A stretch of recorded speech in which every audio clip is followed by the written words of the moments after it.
ملک کے مختلف حصوں میں بارشوں نے تباہی مچا دی، کئی علاقوں میں سیلابی صورتحال ہے، جبکہ پنجاب کے کئی اضلاع کے نشیبی علاقے زیر آب آ گئے۔ پنجاب کے شہر فیصل آباد، ناروال اور رحیم یار خان میں بارش کے باعث مختلف حادثات میں 8 افراد جان سے گئے۔ راجن پور اور ڈیرہ غازی خان کے کوہ سلیمان کے پہاڑی علاقوں میں موسلا دھار بارش سے ندی نالے بفر گئے۔ بلوچستان کے علاقوں توبہ چکزئی، توبہ کاکڑی، قلعہ عبداللہ، پشین اور زیارت میں سیلابی ریلوں سے فصلوں کو نقصان پہنچا، جبکہ دیواریں اور سولر پینلز گرنے سے 10 افراد زخمی ہوئے۔ چمن میں ریلوے ٹریک ریلے میں بہہ گیا، جبکہ نوچکی میں ریلوے ٹریک میں شگاف پڑ گیا، جس کی وجہ سے پاک ایران ریلوے رابطہ بھی منقطع ہو گیا۔ جیکب آباد کے علاقے گڑھی خیروں کے قریب نہر میں 70 فٹ چوڑا شگاف پڑ گیا، دھان کی فصل زیر آب آ گئی۔ ملک کے مختلف علاقوں میں آندھی اور بارش کا امکان، اربن فلڈنگ کا خدشہ۔ ادھر خیرپور، سکھر اور مضافاتی علاقوں میں موسلا دھار بارش ہوئی۔ رپورٹ کے مطابق سکھر میں 180 ملی میٹر بارش ریکارڈ کی گئی۔ بارش کی وجہ سے کئی علاقوں میں بجلی معطل ہو گئی۔ اس کے علاوہ جنوبی وزیرستان میں شدید بارش کے بعد سیلابی ریلوں نے تباہی مچا دی۔ سیلابی ریلا جنڈولا بازار میں داخل ہو گیا، جس کی وجہ سے زرعی زمینوں کو بھی نقصان پہنچا۔ طوفانی بارشوں سے وانا کومل زام روڈ لینڈ سلائیڈنگ کے باعث کئی مقامات پر بند ہو گئی اور ٹریفک کی روانی متاثر ہے۔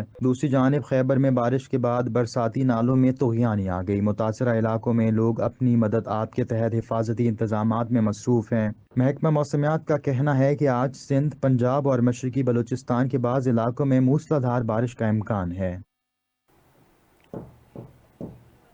امریکہ کے صدر جو بائیڈن کا کہنا ہے کہ غزہ میں جنگ بندی کی ڈیل کے لیے پہلے سے کئی زیادہ قریب پہنچ چکے ہیں۔ غیر ملکی میڈیا کے مطابق فلسطینی مزاحمتی تنظیم حماس کے بغیر دوحہ میں امریکہ، اسرائیل، قطر اور مصر کے درمیان ہونے والے مذاکرات کے نئے دور کے بعد امریکی صدر جو بائیڈن نے کہا کہ وہ بہت زیادہ پر امید ہیں کہ غزہ جنگ بندی مذاکرات طے پا جائیں گے۔ غزہ میں جنگ بندی سمجھوتے کے لیے پہلے سے کئی زیادہ قریب پہنچ چکے ہیں۔ حماس رہنما اسماعیل ہنیہ کی شہادت کے حوالے سے ایران کی جوابی کارروائی کے خدشے پر امریکی صدر نے کہا کہ خطے میں کسی بھی ملک کو امن مذاکرات کی کوششوں کو متاثر نہیں کرنا چاہیے، جبکہ حماس نے جنگ بندی معاہدے کے حوالے سے قطر میں ہونے والے مذاکرات کے نتائج پر شکوک و شبہات کا اظہار کیا ہے اور ان کا مطالبہ ہے کہ پہلے امریکہ نے جو تجاویز پیش کی تھی ان پر عمل درآمد کروائے، جبکہ اسرائیل نے کسی بھی سیز فائر کے امکان کے بغیر امریکہ اور دیگر ثالثیوں کا حماس کو یرغمالیوں کی رہائی سے انکار سے باز رکھنے پر شکریہ ادا کیا۔ امریکہ، مصر اور قطر کی جانب سے جاری ایک مشترکہ بیان میں کہا گیا کہ انہوں نے جنگ بندی اور یرغمالیوں کی رہائی کے حوالے سے ایک تجویز پیش کی ہے جس سے اسرائیل اور حماس کے درمیان دوریاں کم ہوں گی۔ غزہ جنگ بندی کے حوالے سے امریکہ، اسرائیل، قطر اور مصر کے درمیان مذاکرات کا دوسرا دور قاہرہ میں شروع ہوگا، جبکہ امریکی وزیر خارجہ اینٹونی بلنکن آج اسرائیل پہنچ رہے ہیں، جہاں وہ اسرائیلی وزیر اعظم نیتن یاہو سے ملاقات کریں گے اور معاہدے کے حوالے سے مذاکرات کی نئی تجاویز پر تبادلہ خیال کریں گے۔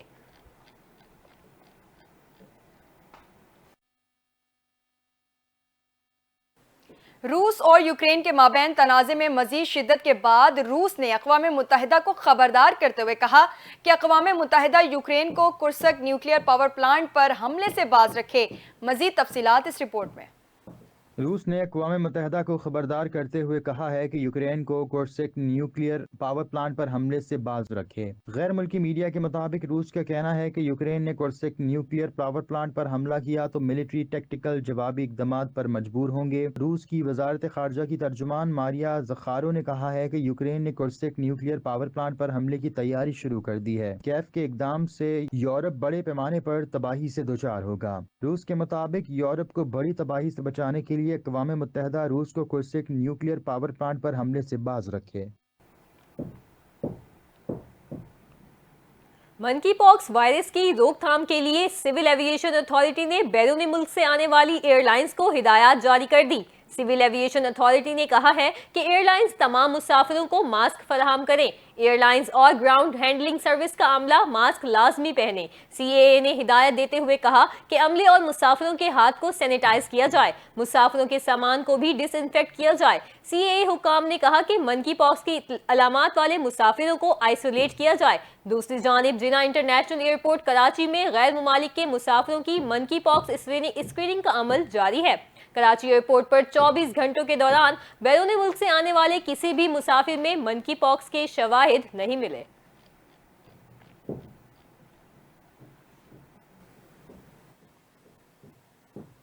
کانگو اور ملحقہ ممالک میں منکی پاکس وائرس کے پھیلاؤ کے تناظر میں پاکستان ایئرپورٹ اتھارٹی متحرک ہو گئی ہے۔ تفصیلات کے مطابق پاکستان ایئرپورٹ اتھارٹی نے جناح انٹرنیشنل ایئرپورٹ پر ایئر لائنز اور اسٹیک ہولڈرز کا اہم اجلاس کل طلب کر لیا ہے۔ یہ اجلاس ایئرپورٹ مینیجر کی صدارت میں ہوگا۔ اجلاس میں ایئرپورٹس پر انٹری پوائنٹس پر مسافروں کی اسکریننگ اور دیگر اقدامات پر بریفنگ دی جائے گی۔ بیرون ملک سے آنے والی پرواز میں مشتبہ مسافر کی نشاندہی پر جہاز کو ڈس انفیکٹ کیا جائے گا۔ بیرون ملک سے آنے والے پروازوں کے جہازوں میں ڈس انفیکشن اسپرے مرحلہ وار شروع کیے جائیں گے۔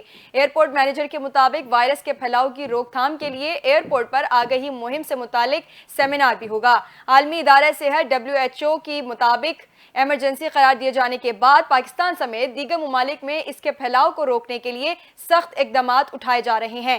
یہ وائرس پھٹی ہوئی جلد، سانس کی نالی یا آنکھوں، ناک یا منہ کے ذریعے جسم میں داخل ہوتا ہے۔ پاکستان میں اپریل 2023 میں منکی پاکس کے پہلے کیس کی تصدیق ہوئی تھی، جبکہ دسمبر 2023 میں وفاقی دارالحکومت اسلام آباد میں زیر علاج شخص کی منکی پاکس سے موت کی تصدیق کی گئی تھی۔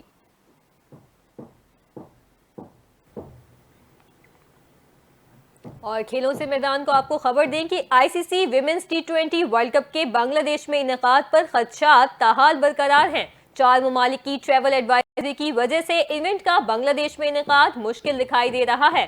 میڈیا رپورٹس کے مطابق ICC نے بنگلہ دیش کو ایونٹ کی میزبانی کا گرین سگنل نہیں دیا۔ ICC ٹریول وارننگ ختم ہونے کا منتظر ہے، کیونکہ 4 ممالک کی ٹریول ایڈوائزری بنگلہ دیش کا سفر نہ کرنا شامل ہے۔ میڈیا رپورٹس میں بتایا گیا کہ انڈیا، آسٹریلیا، انگلینڈ اور نیوزی لینڈ نے بنگلہ دیش کے حالیہ واقعات کی وجہ سے ٹریول ایڈوائزری جاری کر رکھی ہے۔ چاروں ممالک کے ٹریول ایڈوائزری سے دستبردار ہونے کی صورت میں ہی ایونٹ بنگلہ دیش میں ہوگا۔